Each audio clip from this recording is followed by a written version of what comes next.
Okay, so in the fifth part, we go into in depth into the back end setup, all the things that you can do to control how the meeting, as far as what happens when people come in, what happens when they leave, if you can kick them out or if you can put them into, a penalty box. if you, if you can have, different rooms and what you can do with those and that kind of thing. A lot of that may or may not apply to you, but it's good to know what's available so that if you are, you're doing your meetings and you're going, boy, it sure would be nice to be able um, to, take groups and put them into different rooms so they can interact with themselves and, resolve a problem or, solve a puzzle or something like that, and then come back in and tell you what's going on and how you can control those things in the setup. So let's go on with that. So let's go to settings.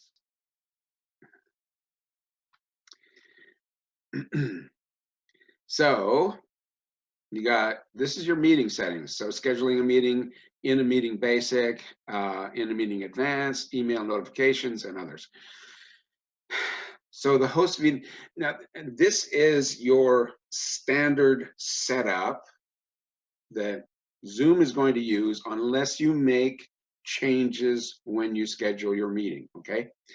So host video, start meetings with the host on or off, okay? And we talked about that earlier. Participants video, do you want it on or off?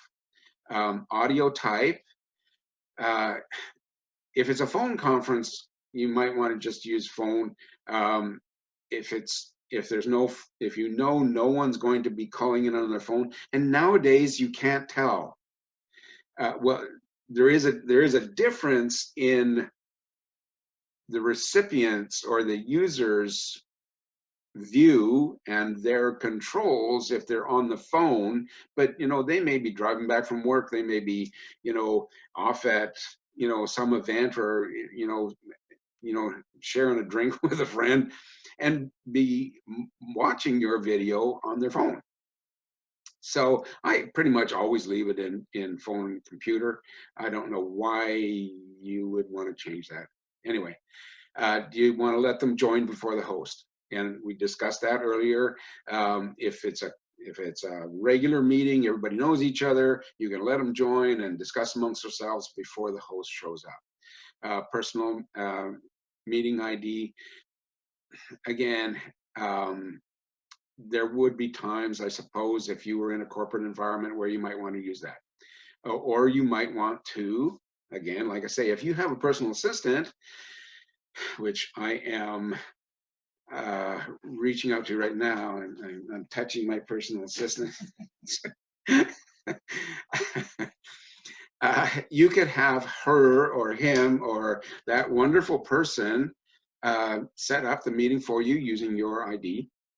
And again, we went through this earlier, only authenticated users or require a password. Do you need to require a password for instant meetings? And instant meetings, that's the one I talked to you about with host a meeting. This is an instant meeting, okay? Embed a password in your link. So if you're sending out a link to join your meeting, do you want the password in it? Obviously, you would have to be very careful about who you sent that to, right? Now, requiring a password for participants joining by phone, like I say, when they're on their phone, their controls are a whole lot different and a lot more complicated to find. That's the thing, because of the screen size. So you may not want to have them require a password if they're using their phone, just because of the difficulty for them to get logged in. In our case, as coaches, probably best not to do that, just because we don't know how technical that person is, or whether they'll even be able to. I'm actually dealing with someone right now. She's been texting me rather than IMing me, and I'm trying to, she's looking for a weight loss program, and I have a really good friend who is actually part of our mastermind, who's got a super weight loss program for women, not for men. No, I'm not gonna say anything more about that. But I was trying to get her connected, and she just had, oh, I'm sorry. It was sad. You know what I mean? There are people who don't want to know about technology, who are afraid of it, and they have no one to help them out with that. So, whatever, use your judgment. Muting the participants, yes. Upcoming meeting reminder. So those things are automatic for me when I set up a meeting, okay? Uh, the meeting reminder, really, even I need it. When I set up, like when I set this thing up, I scheduled a reminder for myself 30 minutes ahead of time, just in case, because I'll go down that rabbit hole and I'll be stuck in there digging around on the internet, looking up stuff. Oh, I got a meeting. Anyway, I don't know if you guys get there sometimes, but requiring encryption, obviously this is for security purposes. Chat, and I always allow a chat because I want that participation.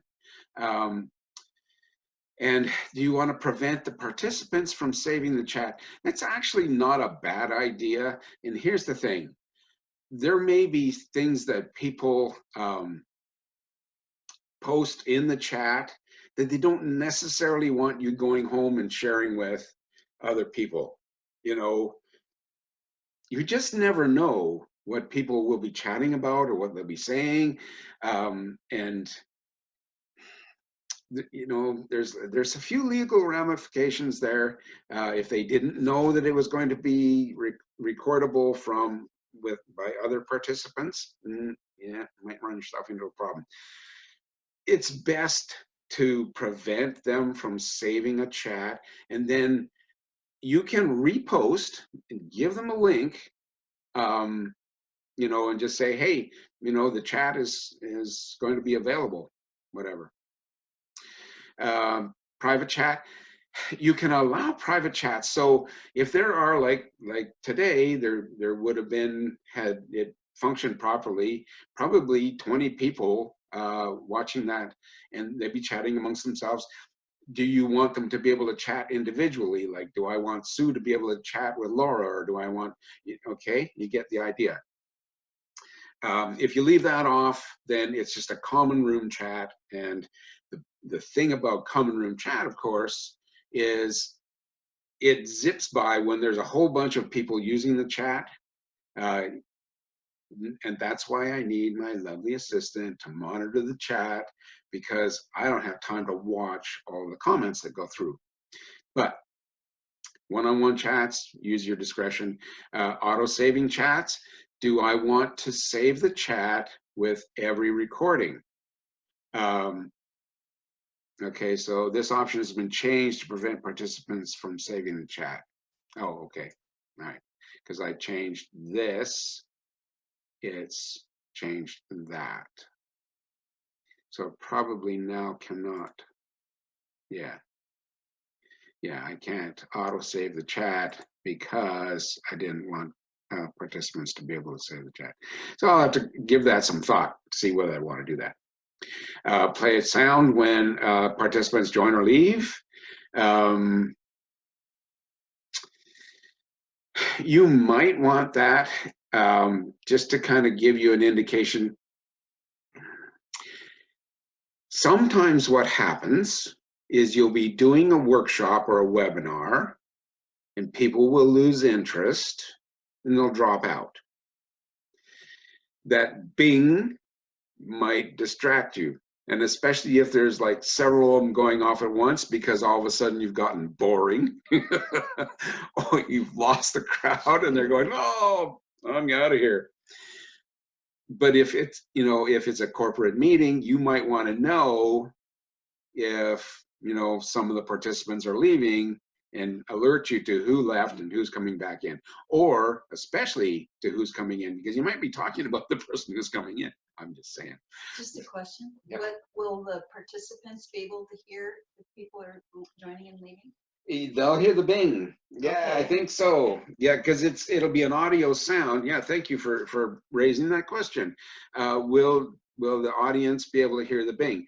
It's an audible sound, and whatever microphone you're using will pick it up, very likely. And so they'll hear all these bings going on. Oh, time to leave. Anyway,